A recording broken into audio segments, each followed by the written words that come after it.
ভারী বৃষ্টি ও উজানের ঢলে বগুড়ার সারিয়াকান্দি উপজেলায় যমুনা নদীর পানি বাড়ছে। এতে ভারতের দিক থেকে নদী হয়ে ভেসে আসছে কাঠের অসংখ্য টুকরা। ধারণা করা হচ্ছে উজানের বনাঞ্চল থেকে পানির তীব্র স্রোতে গাছের এসব ভাঙা অংশ ভেসে আসছে।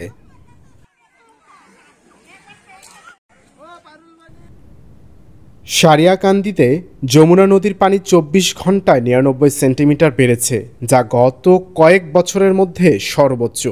পানির সাথে এত পরিমাণে আসা কাঠ জ্বালানি হিসেবে ব্যবহারের জন্য যমুনা পাড়ে মানুষের ভিড় বেড়েছে।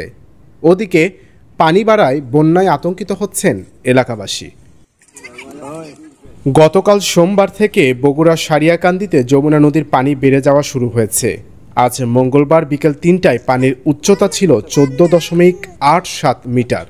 পানি এখনও বিপদসীমার ১৩৮ সেন্টিমিটার নিচ দিয়ে প্রবাহিত হচ্ছে। এদিকে যমুনায় গত সোমবার থেকে কাদা মিশ্রিত লালচে পানি প্রবাহিত হচ্ছে, যা দেখে এলাকাবাসী ধারণা করছেন এগুলো পাহাড় ধসের মাটি মিশ্রিত পানি।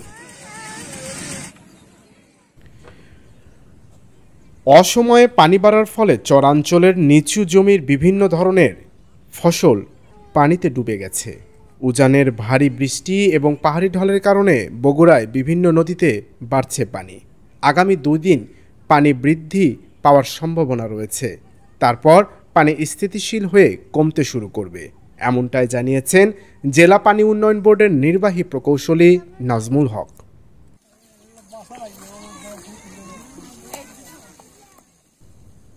দৈনিক করতোয়া, সারিয়াকান্দি, বগুড়া।